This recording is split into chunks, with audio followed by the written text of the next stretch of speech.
गुरुदेवो महेश्वरः गुरुः साक्षात् परं ब्रह्म तस्मै श्रीगुरवे नमः। अखण्डमण्डलाकारं व्याप्तं येन चराचरं तत्पदं दर्शितं येन तस्मै श्रीगुरुवे नमः। न गुरोरधिकं न गुरोरधिकं न गुरोरधिकं न गुरोरधिकं शिवशासनतः शिवशासनतः शिवशासनतः शिवशासनतः ॐ श्रीगुरुभ्यो नमः।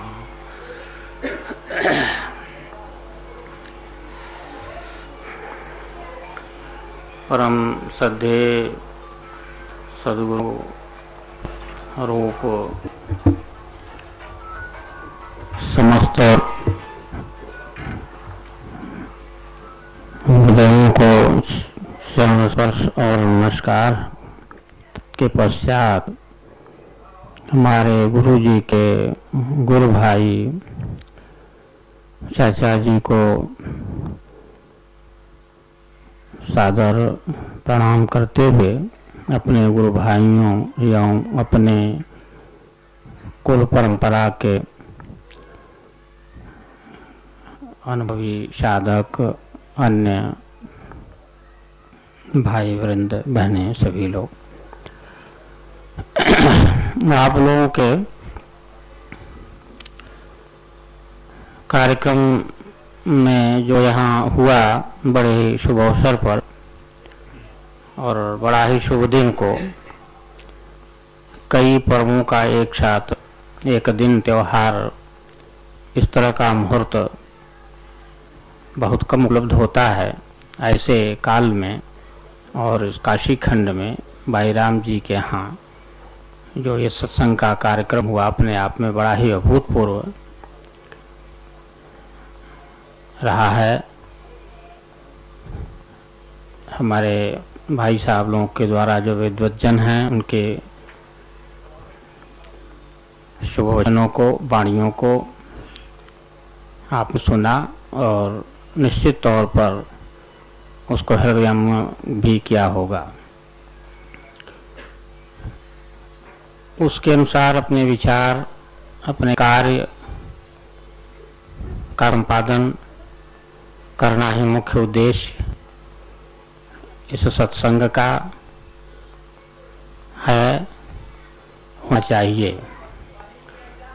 सारे कार्यक्रम आयोजित किए जाते हैं, चाहे वो ध्यान का हो, प्रवचन का हो या भजन का हो, उसके द्वारा एक प्रेरणादायक परिवेश ही तैयार किया जाता है जिससे प्रेरित होकर साधकगण अपने अपने साधन में साधनारत रहें, सतत सतर्क रहते हुए उसमें किसी भी प्रकार का व्यतिक्रम न हो। मुख्य उद्देश्य यही है। विभिन्न माध्यमों से ध्यान विधि या प्रवचन की विधि या भजन की विधि, हरि कीर्तन की, ये सब विधाएं हैं। प्रेरित करने की एक व्यवस्था है जिससे उस तरफ आप लोग उन्मुख हों और उसमें प्रयत्नशील रहें। वह उद्देश्य रखते हुए ही सारे कार्यक्रम आयोजित किए जाते हैं और उसका मूल उद्देश्य यही होता है। विभिन्न मार्ग के द्वारा एक प्रेरणादायी बातें की जाती हैं। जैसे हमारे यहाँ इस सत्संग में के आयोजन में भाई कैलाश जी का अपना प्रवचन एक धारा में,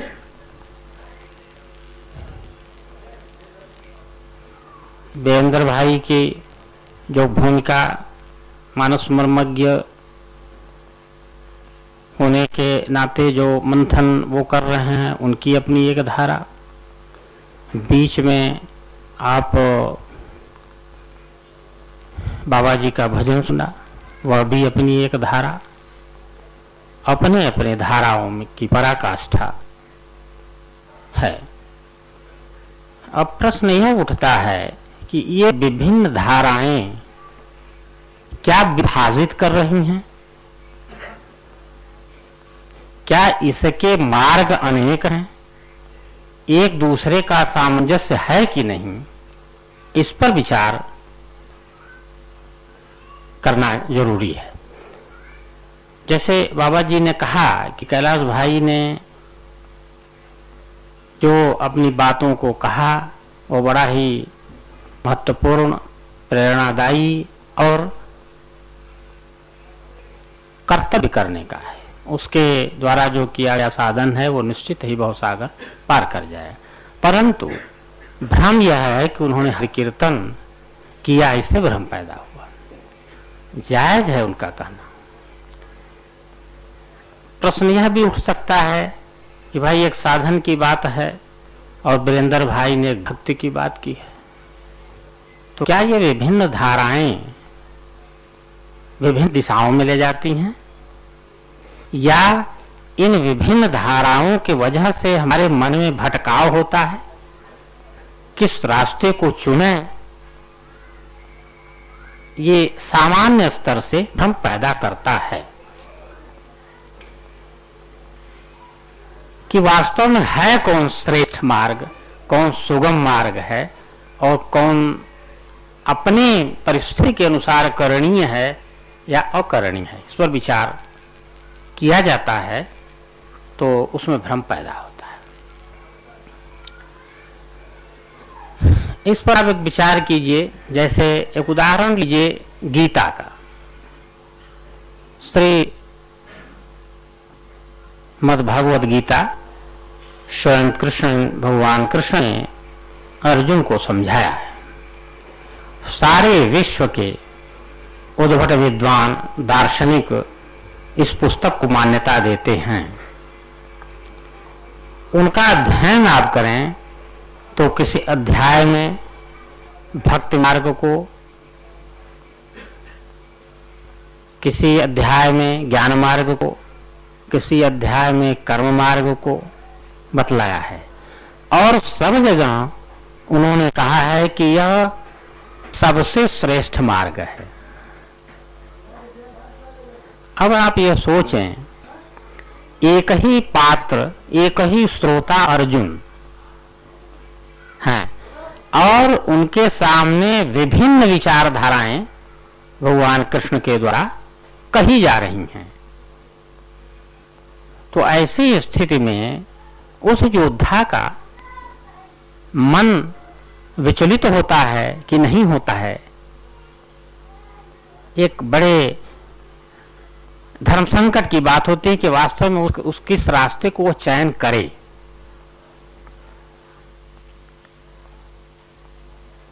समझाया है, लेकिन आप उसको उस पर विचार करिए कि क्या ये बातें एक दूसरे के विरोधी हैं, एक दूसरे के विरोधाभास हैं।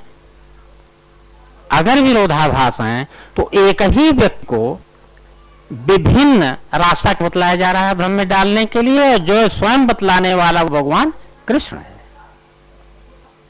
उद्भट विद्वान, वो भगवान का स्वरूप, या आप ऐसे सामान्य रूप में रह सकते हैं तो उस समय इस पृथ्वी मंडल का सबसे चतुर व्यक्ति, सबसे बुद्धिमान व्यक्ति कृष्ण है। भौतिक दृष्टि से भी आप देखें तो भी, तो इतना बुद्धिमान व्यक्ति के द्वारा किसी व्यक्ति के विचारों में भ्रम पैदा करना, क्या यह उद्देश्य रहा? नहीं हो सकता। क्यों? कि उनका एक उद्देश्य था, वो किस निमित्त यह कार्य किए, उस पर आप दृष्टि देखेंगे तो यह अध्ययन के बाद मालूम होगा कि नहीं, एक ही व्यक्ति इन सारी क्रियाओं को कर सकता है। उन्होंने इस तरह का मार्ग बतलाया कि एक ही व्यक्ति के द्वारा वह कर्मयोग, भक्ति योग, ज्ञान योग, सारी क्रियाओं को बतलाया। और उसके द्वारा उन्होंने सारे नियमों को, सारी चीजों को करते हुए लक्ष्य तक पहुंचा। तो एक चीज वहां पर होती है, लेकिन सबके साथ साथ उन्होंने एक बात पर, शब्दों पर ध्यान दें कि हर जगह उन्हें योग शब्द का उच्चारण किया है। कर्म योग, भक्ति योग, ज्ञान योग, विभाजन तो है। तो इसका मतलब क्या हुआ कि योग के ही ये 3 प्रकार हैं। मानो योग में ये तीनों चीजें समाहित हैं। अगर योग, इसीलिए कहा उन्होंने तस्मात् योगी भवार्जुन, इसलिए तुम अर्जुन योगी बनो। उन्होंने यह नहीं कहा कि कर्म योगी बनो, ज्ञान योगी बनो, भक्ति योगी बनो। उन्होंने कहा कि तुम योगी बनो। योगी जो है वो सारे की सारी चीजों को आपस में समेटे हुए लेकर के चलता है। यह संगम है। मानो चाहे गंगा हो, यमुना हो, सरस्वती हो, वह त्रिवेणी है, वह संगम है। वहां पर अपने आप ये सारी चीजें समाहित हो जाते हैं। कर्म योग में निष्काम कर्म योग को लीजिए, सर्वश्रेष्ठ कर्म योग में निष्काम कर्म योग। भक्ति योग का जो अंतिम चरण है वह क्या है? आया है कि स्वरूप रूप अनुसंधानम, स्वरूप रूपानुसंधानम भक्ति ही। भक्ति की परिभाषा क्या है? विभिन्न विद्वान अपने अपने हिसाब से भक्ति की परिभाषा करते हैं, लेकिन यहां पर देखें कि स्वरूप रूपानुसंधानम भक्ति। मानो अपनी जो शुद्ध आत्मा है, स्वरूप जो अपना स्वयं का शाश्वत स्वरूप है, जो अपनी शुद्ध आत्मा है, जो वह परम तत्व है, सब में विद्यमान है। वो ईश्वर सर्वभूतेषु, वो हर जगह विद्यमान है। तो वह जो सर्वभूतेषु में विद्यमान है, वह शुद्ध आत्मा, वह स्वरूप रूप अनुसंधानम, उसका खोज करना ही भक्ति। मानो भक्ति की जो परमोत्कर्ष स्थिति है, वहां पर यहां आप देखेंगे तो लगता है कि यह तो ज्ञान का हो गया पंथ। क्यों कि ज्ञान में भी दिया, योग में तदा द्रष्टु स्वरूपे अवस्थानम, ज्ञान की भी वही उच्च पराकाष्ठा है। जहां उसकी पराकाष्ठा है, तहां हर जगह वही स्वरूप रूप अनुसंधानम भक्ति ही, या दृष्टा स्वरूपो अवस्थानम योग। तो मानो वो सारे के सारे निष्कर्म जो कर्म योग है, निष्काम कर्म योग है, उसका क्या फल है? कर्मों से रहित, पाप पुण्य से परे, जस्य अपजस्य से परे। तो उसका भी वही स्वरूप, तात्विक रूप। मानो उसमें मलय नहीं है, उस आत्मा में, उस परम तत्व में कोई अंतर नहीं है। तो ये सब के सारी चीजों की उपलब्धि एक ही है और सब एक दूसरे में समाहित है। सारी की सारी चीजें, क्यों कि ज्ञान बिना भक्ति के, भक्ति बिना ज्ञान के, कर्म बिना भक्ति और ज्ञान के। ज्ञान ही नहीं है तो कर्म कौन सा करेंगे? क्योंकि कर्मणा गहनो गति, कर्म की गति बड़ी गहन है। जब तक उसकी जानकारी नहीं होगी कि क्या विधि है, क्या निषेध है, तब तक आप कर्म भी नहीं करेंगे। ज्ञानी हो जाने पर कर्म क्या करना चाहिए, इसका ज्ञान नहीं है तो वहां भी अधूरा है। तो कहने का मतलब कि ये सारी की सारी चीजें एक दूसरे से इतनी समाहित हैं, इतनी संलिप्त हैं कि एक दूसरे के बिना दूसरे के अस्तित्व को स्वीकार नहीं किया जा सकता, अधूरा रहेगा। तो आपस में यह जो हम लोगों का है कि नहीं, यह श्रेष्ठ है कि वह श्रेष्ठ है, कोई कोई किसी से कम नहीं है, सब सब में समाहित हैं। जैसे शरीर बना, ये शरीर की संरचना ही पंचभौतिक चीजों से बनी है, चित्त जल पावक गगन समीरा, पांचों चीजों के संयुक्त रूप का यह आकृति है, रचना है। इसको विभाजित कर देंगे तो यह स्वरूप खत्म हो जाएगा, सृजन खत्म हो जाएगा। एक दूसरे का आनुपातिक संगठन है, ये पंच तत्वों का जो आनुपातिक संगठन है, भौतिक और रासायनिक क्रियाओं के द्वारा यह आकृति की संरचना हुई, तो इनका जो संयुक्त रूप है वह एक कृति है जो आपके सामने परिलक्षित है। और इनको आप विभाजित कर दें तो यह रूप अपने आप विकृत हो जाएगा, एक दूसरे से विखंडित हो जाएगा और कोई किसी का कोई अस्तित्व नहीं बना पाएगा। इस तरह का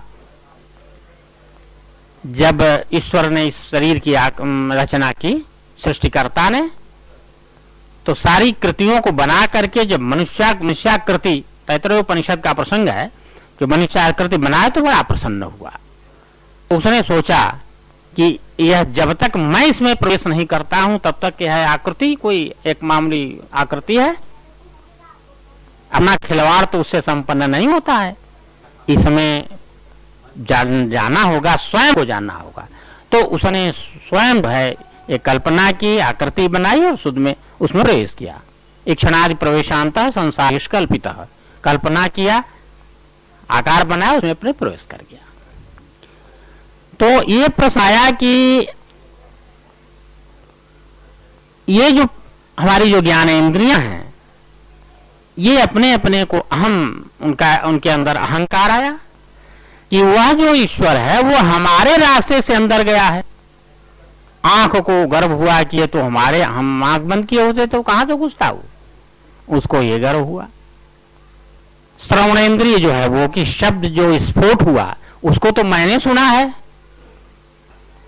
सृष्टि की संरचना की जो परिकल्पना की है मनीषी ने, उन्होंने कहा कि शब्द स्फोट हुआ पहले, जब वो ब्रह्म में विक्षोभ पैदा हुआ है और विक्षुब्ध हुआ है तो उससे एक नाद उत्पन्न हुआ। सर्वप्रथम नाद की उत्पन्न होती है जिसको हमारे मनीषियों ने प्रणवनाद के नाम से संबोधित किया, जिसको आप लोग ओम शब्द से उच्चारण करते हैं और अपने साधन में इसका प्रयोग भी करते हैं। नाद ब्रह्म में आता है कि उससे सारी सृष्टि की उत्पत्ति हुई। तो ऐसे में श्रवणेंद्रिय कहा कि हम सुने ही नहीं होते तो कहां से घुसता हमारे अंदर। नाक में किसको भी इतना गर्व हुआ कि ये तो कभी बंद कम्बा, इन सबकों के अंदर तो अर्धा पर्दा, हमारा तो एकदम खुला है, अंदर अंदर जाने का, बंद कर दे तो मर जाएंगे कट से। तो ये हमारे अंदर से प्रवेश किया। तो चाहे जीवा, मानो सारे के सारी जो ज्ञान इंद्रियां हैं वो बड़े अपने को ही सर्वश्रेष्ठ समझी कि नहीं, हमारे ही रास्ते से इस ब्रह्म ने प्रवेश किया है। अगर मैं इस रास्ते को बंद कर दूं तो सब के सब खत्म हो जाएंगे, आकृति भी नष्ट हो जाएगी और ये चारों जो है निष्क्रिय हो जाएंगे।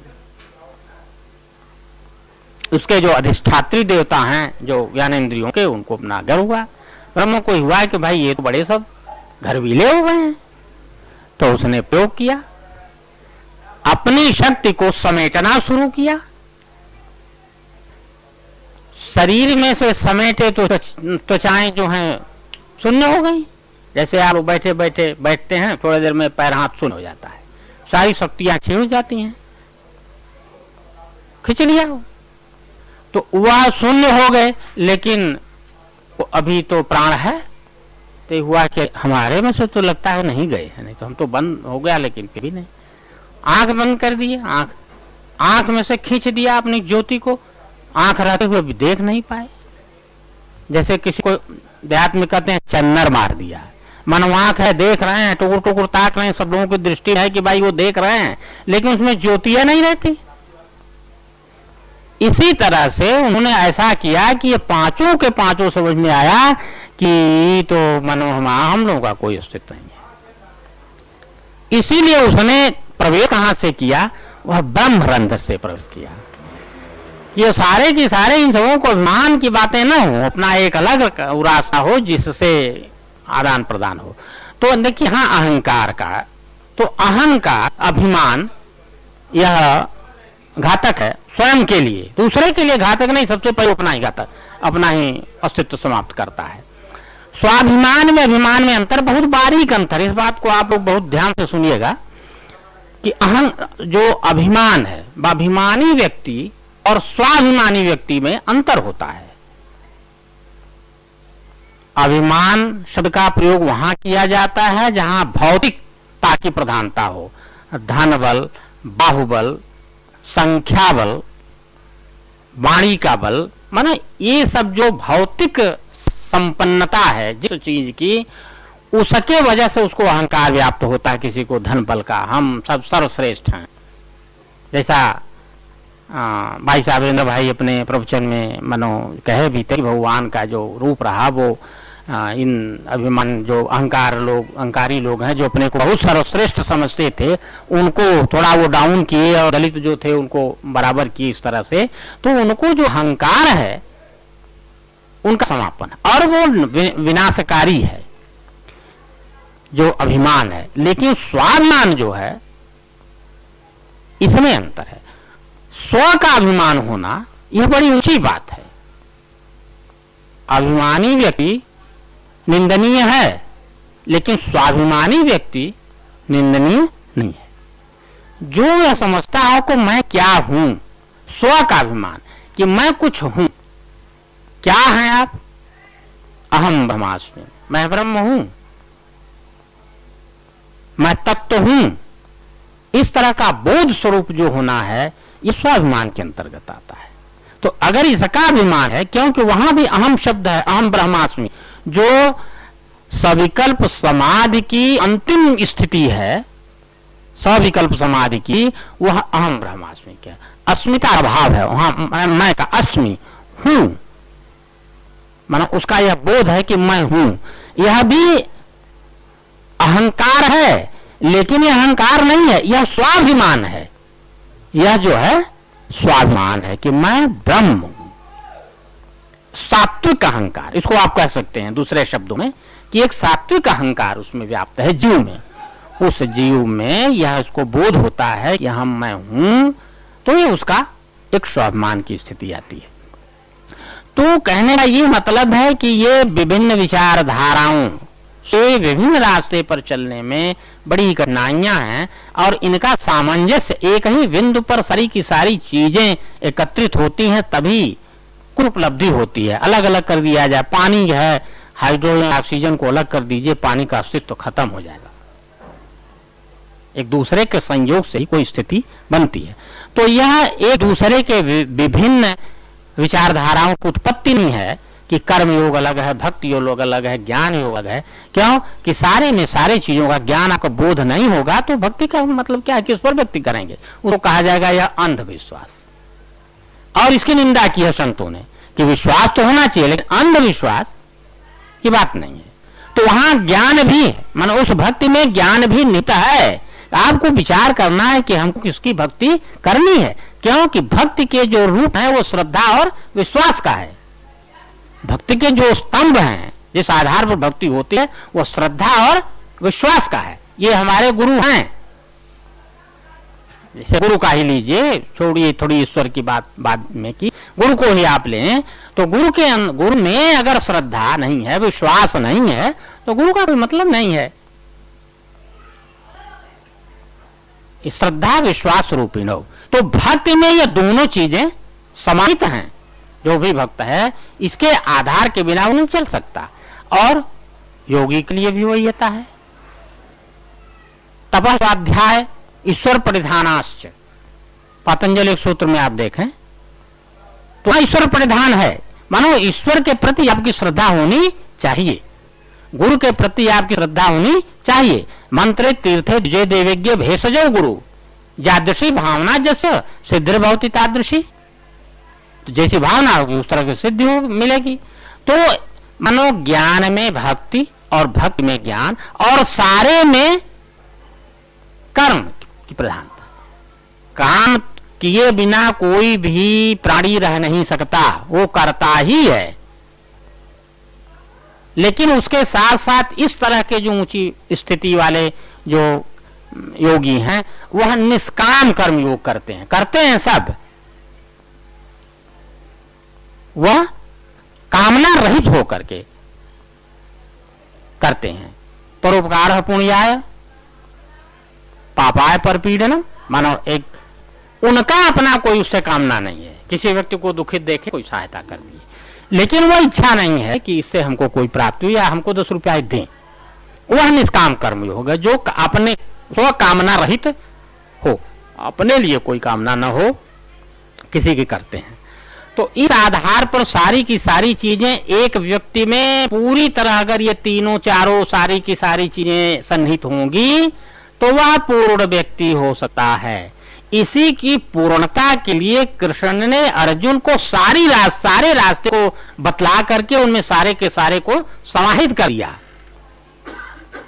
मानो एक ही व्यक्ति के द्वारा सारे रास्ते अपनाए गए और सारे के सारे उसमें समाहित किया उन्होंने, और एक स्थिति को उन्होंने पहुंचा करके और सब में समेट किसको दिया कि सर्वधर्मान परित्यज्य मामेकम शरणम ब्रज, सारी के सारे चीजों को मुझको समर्पित कर दो, मुझ में समाहित कर दोगे।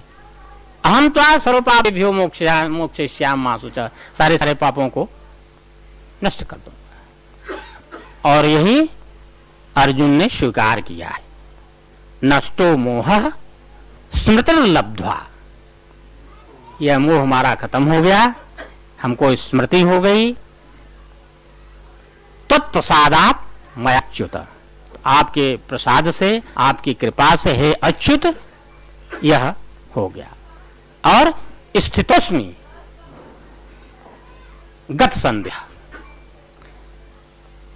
मैं संदेह रहित होकर के अपने में स्थित हूं और करिष्ये वचनम तव, आपके सारे कामों को जो कहिए आप मैं करूंगा।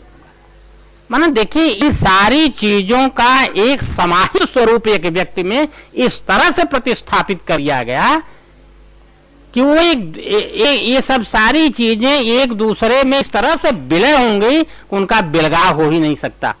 तो यह एक विभिन्न रास्ते नहीं है, यह एक दूसरे के पूरक है। तो भटकाव नहीं है उसमें, क्योंकि हम बहुत लोगों को पढ़ते हुए देखते हैं कि भक्ति योग की लड़ाई, तो कर्म योग की लड़ाई, तो ज्ञान योग की लड़ाई, तो कहीं किसी का लड़ाई नहीं है। अब रह गई बात कि इस तरह से तो मनो संदेह रहित हुए अर्जुन, तो संदेह रहित होना है अगर किसी भी प्रकार का संदेह है तो। अब उसमें जैसे विचारधारा में अंतर, जैसे आप कीर्तन करते हैं, बाबा जी ने बहुत बढ़िया प्रश्न विजय बाबा ने किया कि भाई मानो इस तरह के ज्ञान का पंथ है, उसमें हर कीर्तन एक मूर्ति की बात आती है, उसमें उनके कहने का भावार्थ रहा कि ये कहां से आती, नहीं आनी चाहिए। अब आप मूर्ति के ये आपके, और उन्होंने साथ साथ कहा कि ये मन भक्ति भावनाओं के ऊपर केंद्रित करता है कि आप क्या सोचते हैं, यही सोच आपकी होनी चाहिए कि सोच क्या है। आप दशरथ के पुत्र राम को समझते हैं या उस राम को सोच रहे हैं जो स्वामी रामानंद के द्वारा कबीरदास जी को गुरुमंत्र दिया गया था राम नाम का? राम नाम के मंत्र का ही गुरु मंत्र रामानंद जी ने सर्वप्रथम कबीरदास जी को दिया था। कबीरदास जी उस राम को क्या समझते हैं अपने शब्दों में? रमनते जम जोगिना सह राम। वह कौन सा राम? क्या सारे लोगों में जो रमण करता है वह राम है। वह किसी का पुत्र, किसी का पौत्र, किसी का चचा बाप नहीं है।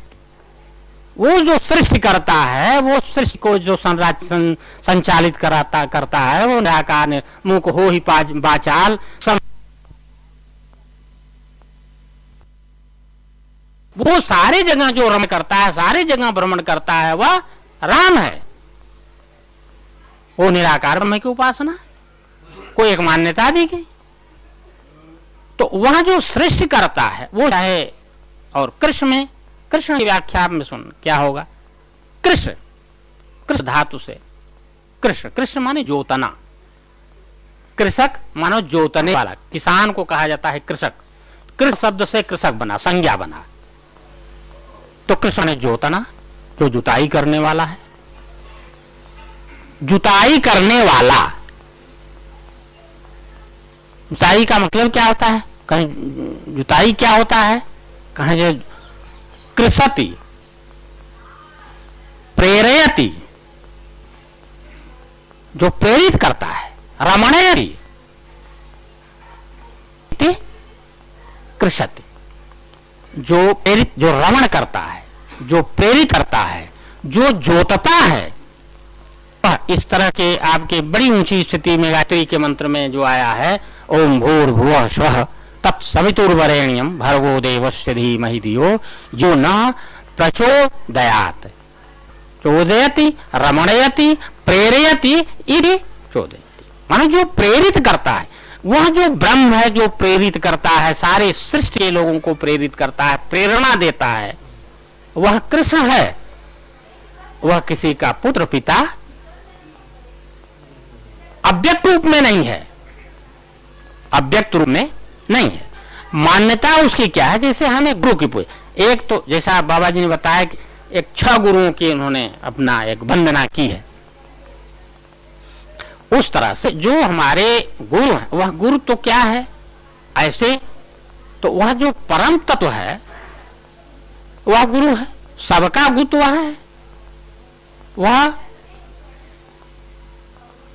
गुरु साक्षात परम ब्रह्म, जो साक्षात परम ब्रह्म, परम पिता है, जो सृष्टि करता है, सृष्टि निर्माता है, निराकार निर्गुण निराकार ब्रह्म है, उसका स्वरूप है। गुरु तत्व तो वह है, तत्व है, वहां पर कोई रूप नाम कोई बात नहीं है। लेकिन जो लोक कल्याणार्थ हमारे सामने आए हैं, जिनके द्वारा मैं, चाहे वो कबीरदास जी हो, चाहे नानक जी हो। आज देखिए गुरु नानक जी का आज आप जन्मदिन है, बहुत ऊंचे महात्मा हुए हैं। गुरु एक तरह से सिख धर्म के संस्थापक गुरु नानक जी हैं। उन्हीं महादेव सबके आदिदेव गुरु माने जाते हैं, योगीश्वर माने जाते हैं, और सबके गुरु योगेश्वर कृष्ण भी माने जाते हैं। तो यह जो विभिन्न आकृतियां हैं, उसे सृष्टिकर्ता के अंश स्वरूप हैं, जिसको हम अपना एक गुरु मान करके हमारे सामने हमारे गुरु हैं। हम लोगों के पीढ़ियों के चले आ रहे हैं, परम गुरु जी, दादा गुरु जी अपने जो क्रम चल रहा है। तो यह तो एक आकृति के रूप में हम देते हैं। तो मार्गदर्शन इस शरीर का कौन करेगा? वही स्वजाति होगा, वही करेगा, विजाति नहीं करेगा। एक प्रसंग आप देखें, रामचरितमानस में दिया है कि काग भुसुंडी जी को जब भ्रम हुआ तो ये ब्रह्मा कहाँ गए, तो टरका दे के चले जाओ विष्णु के यहाँ। गरुण जी को संदेह हुआ तो ब्रह्मा जी कहाँ गए, वो भी बुद्धिमानी से समझ नहीं पाए गरुड़ जी, बड़े चालाकी से लोग खसकाते गए। वो विष्णु के यहाँ भेज दिए, विष्णु जी भेज दिए शिव जी के यहाँ। शिव जी भी क्या पहुंचे तो सोचे कि यार ये तो ये गरुण ये खग है, हमारे समझाने से क्या समझेगा, इसको खग के यहाँ भेजा जाए। तो उन्होंने बड़े चालाकी से भुंडी जी के यहाँ भेज दिया गरुण जी को कि खग जाने खगही का भाषा। भाई आदमी पक्षी को समझाएगा पूरी तरह से नहीं समझ पाएगा, या वो मुझसे कोई प्रश्न करेगा तो हमारे भी समझ में कुछ होगा। हालांकि वो मजेदार बात थी उन लोगों की थी, और समझेगा भाई जो सृष्टि करता है वो तो सबकी बात समझेगा। लेकिन एक व्यावहारिक दृष्टि से भी इतना बढ़िया संयोजन किया है कि अगर उसको आप देखें, चाहे वो साहित्यिक दृष्टि से हो, चाहे आध्यात्मिक दृष्टि से हो, चाहे तार्किक दृष्टि से हो, बड़ा सटीक चिमे चिम बैठ, अध्यात्म में कहते हैं कि भैया एकदम चिमे चिम बैठा दे है, कुलाबा में कुलाबा जोड़ दे पक्का, तनिको रिसाव न हो। तो इतना बढ़िया मानो साइंटिफिक तरीका देखिए, मानो कितना बढ़िया उदाहरण की यह बात तो न शिव जी भी समझा सकते थे गरुण को, जैसे उमा जी को समझाए तो गरुण को भी समझा देते, उस्ताद थे।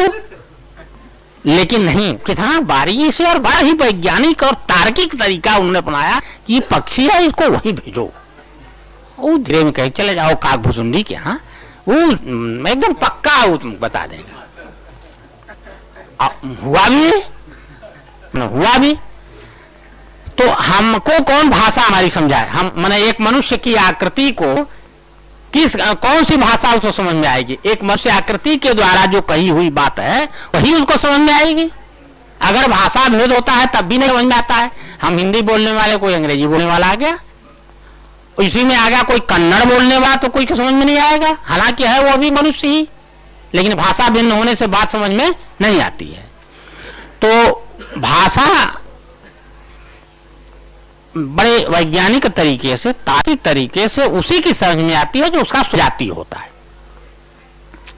अभी आज पेपर में नया आया है कि पाकिस्तान के एक जज ने बुर्का पहन करके, एक वकील वहां बहस करने आई थी और उसने प्रतिबंधित कर दिया कि नहीं, कोर्ट में बुर्का उतार करके आओ, यहां पर वो नहीं चलेगा। प्रश्न किया कि मानो क्यों, नहीं तो परंपरा है क्या? नहीं, बुर्के में रह करके बात बोलने पर ये पूरी तरह बात हमारी समझ में नहीं आती, इसलिए इसको हटाओ, यहां ही नहीं चलेगा। मानो चार भाषा की समझ में दोनों ध्वनि, ध्वन्यात्मक, लक्षणा, अभिव्यंजना, हर तरह से भाषा समझ में आती है। जैसे एक बॉडी लैंग्वेज होता है, सांकेतिक भाषा। आप कोई किसी भाषा को बोलने वाला है लेकिन संकेत से कुछ बातें नहीं समझ आती, लेकिन संकेत कुछ ऐसे हैं जो शाश्वत पूरे विश्व में उसी तरह के हैं। वो कोई जैसे गोला बनाना है, ये कोई चीज गोल है, गेंदा को बना, गेंदा नहीं आता, कोई गेंद करता है, कोई बाल करता है, कोई नहीं समझ में आता, तो एक आदमी ऐसे गोला गोला बना करके ऐसे बता देगा तो समझ आया कि कोई गोली वस्तु की बात कर रहा है। तो बॉडी लैंग्वेज, तो बोलने से क्या होता है कि ध्वनि के द्वारा तो बात समझ में ही आती है, और उसके द्वारा बोलने की जो मुखाकृति है उसके द्वारा भी अंदाज लग जाता है कि यह क्या बोल रहे हैं, एक अंदाजा लगता है। तो उसने जो है वो बुर्का को हटा दिया। मैंने कहने का यह मतलब है कि एक मनुष्य की भाषा, मनुष्य को उस भाषा का जो ज्ञान होगा उसको समझ में बढ़िया से आ जाएगा। तो अब हम लोगों का जो ये सामान्य जो जीव हैं उसमें मनुष्य की भाषा को समझाने के लिए मनुष्य आकृति के रूप में, वो गुरुतत्व के रूप में किसी इस शरीर के माध्यम से लोक कल्याणार्थ उस विद्या का प्रचार, मार्गदर्शन किया जाता है। तो इस तरह से कहीं विरोधाभास नहीं है, उसकी व्यवस्था में कहीं विरोधाभास नहीं है। विरोधाभास है हमारे समझने या न समझने में, हम उसको किस रूप में लेते हैं, हमारा उद्देश्य क्या है, हमारी मन की भावनाएं कैसी। एक नारी है, नारी के रूप में हमारी सोचें भिन्न भिन्न चीजें पैदा करती हैं। उसी नारी, वो माँ के रूप में भी है, हमारी माँ भी नारी है, बहन भी नारी है, पत्नी भी नारी है, बेटी भी नारी है, बहू भी नारी है, सब है। लेकिन जहां संबंध की बात जहां जैसे आती है उस तरह का भाव उसके अंदर पैदा होता है। माँ की आकृति आई नारी स्वरूप में तो एक ममत्व का भाव जागृत होगा। तो इस तरह से मन के भावों के ऊपर निर्भर करता है। तो उस जो दोष दिया जाता है कि नहीं भाई वो नारी नरक की खान है, वो ठीक नहीं है, साधक में बाधक है, ऐसी कोई बात नहीं। बाधक हमारा सिर्फ अपना मन है। बाधक क्या है? हमारा मन का जो शोध है वही बाधक है।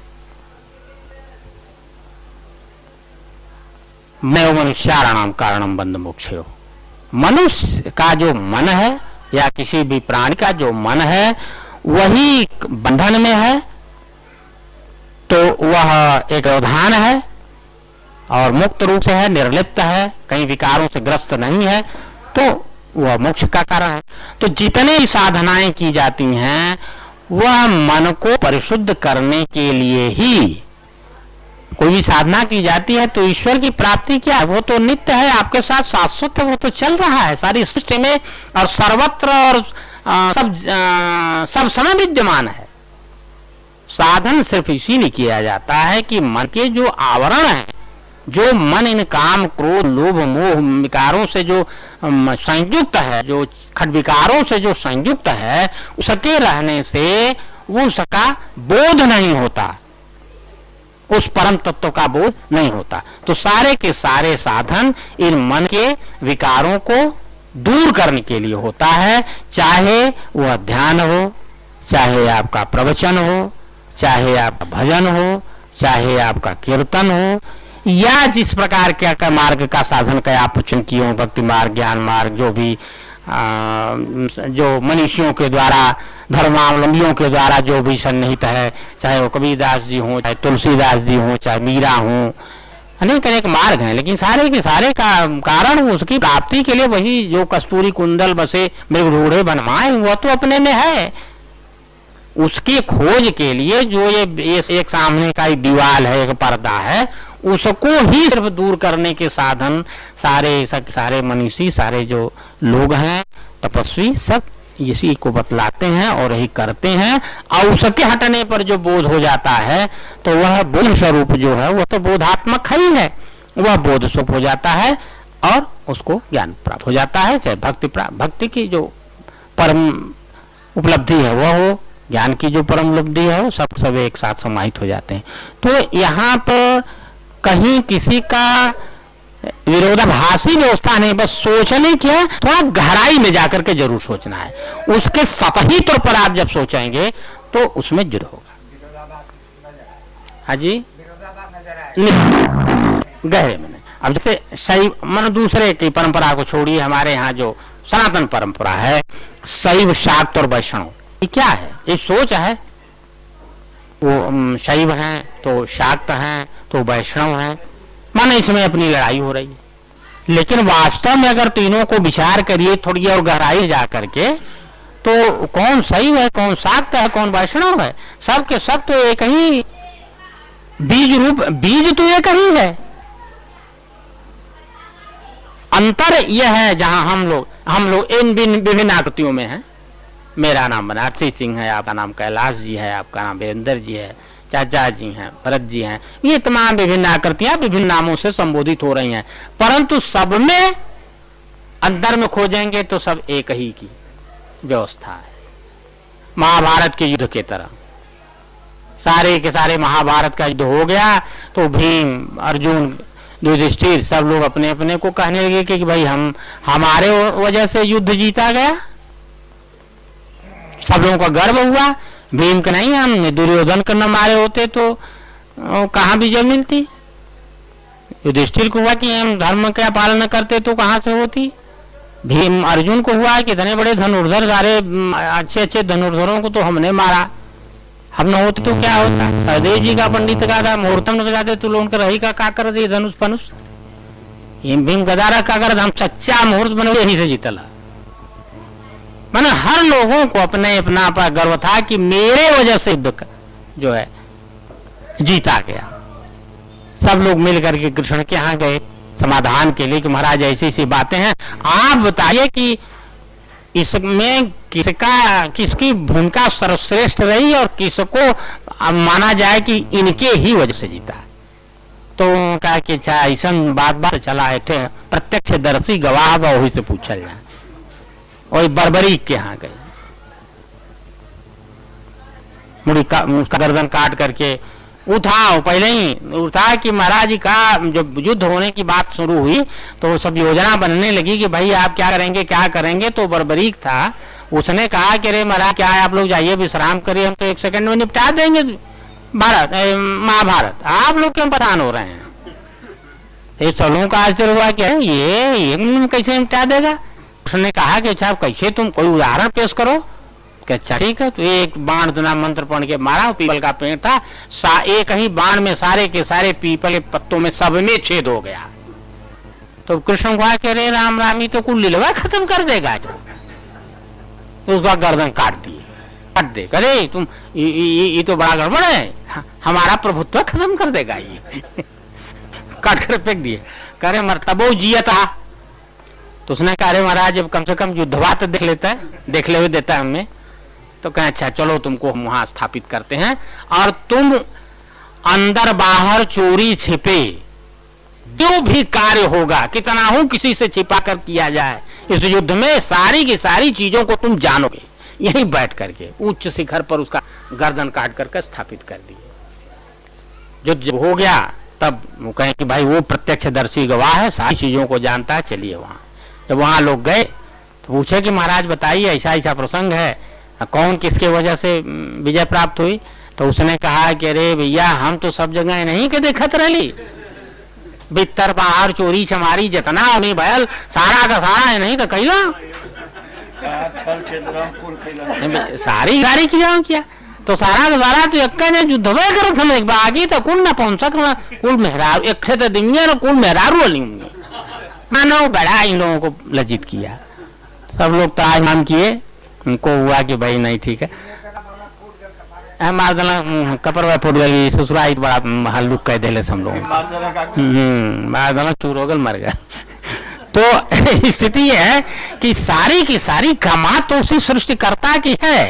अब हम लोग अपने को बलवान बन रहे हैं कि हम बाबू साहब हैं तो पंडित जी हैं तो हम सेठ जी हैं तो हम ऐसे मानो अपना जो व्यक्तिगत जो अहंकार, तो ऐसी बात नहीं है, सब में सब वही है। हाँ ये है कि आप लोग बड़ा बढ़िया मुक्तानंद जी ने कहा है कि आप अपने में ही हो करके अपने राम को आप स्वयं देखो, आपका राम आप में ही आप हो करके रहता है और आप उसको देखो।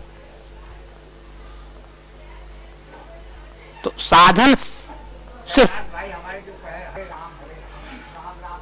वही रमते जम जोगिना हर में वह व्याप्त है, सब में वही है। तो नक्कल कर जैसे कि उल्टा नाम जफत जाना अपने अवस्था की बात है, उसमें अपने अपने ढंग से लोग करते हैं, उसमें किसी प्रकार का संदेह नहीं होना चाहिए क्योंकि सारी क्रियाएं करके बाद ही। और सबसे बड़ी चीज है इस प्राप्ति में कि वह गत संदेह होना चाहिए और अर्जुन की तरह स्थितोष में गत संदेह करिष्ये वचनम तव करके और उस पर आधारित रह करके अपना समर्पण करके उस सारी की सारी चीज़ों को अपना करें और इसी तरह का साधन होना चाहिए। और संशय और वो है भाई साहब ने कहा ना कि संशय विनश्यति संशयात्मा विनश्यति, तो संशय जब होता है तो वो उसके बस्ट होती है। तो लगभग 4 बजा है, 4 के लगभग हो रहा है तो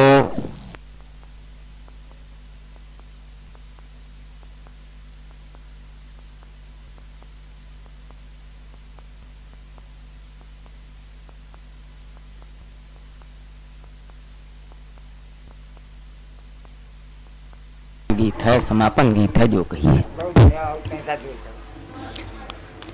हे नाथ तुम्हें अपना न सका, तुम ही अपना लो अपना लो, मैं कोटि जतन कर हार गया, तुम ही अपना लो अपना लो।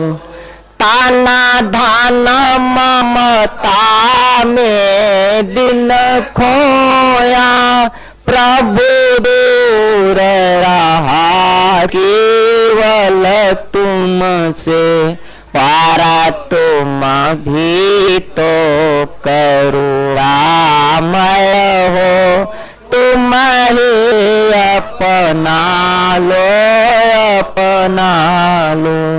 हे नाथ तुम्हें अपना न सका, तुम ही अपना लो अपना लो। मैं दारा दारा भटक भटक आया, भव सागर का कुछ था नहीं, अब किस दर पे जाऊं भगवान, तुम ही अपना लो अपना लो। हे नाथ तुम्हें अपना न सका, तुम ही अपना लो अपना लो। मन भटक रहा भटकाता भी, प्रभु में न लगे लगन भी न दे, इस चंचल मन को मुझको भी तुम्हारी अपना लो, अपना लो। हे नाथ तुम्हें अपना न सका, तुम ही अपना लो, अपना लो। मैं कोटि जतन कर हार गया, तुम अपना लो, अपना लो। सुताला राले मैं नीदा भरी, गुरुजी दिहाला जगाए। तब से निदया आई हो, नाही जियाल साय। गुरु का चरण गंगा सागर हो, चाली ले नाय। जनमा जन्मावा के पातक हो, छन में ले रुलाय। सुताला राली मैं नीदावरी, गुरुजी रिहल जगा। गुरु का चरण राजा अनजाना हो, घी से नया न लगाए। अन्हारी कोठरिया में सुझाई हो, जासो अलख लखाए। सुताला रानी मैं नीदावरी, गुरुजी दिहाल जगाए। प्रेम कर दिया ना जरा बाती तुरत लगाए। नमची नागरिया से ले सऊ, सारी रन जराए।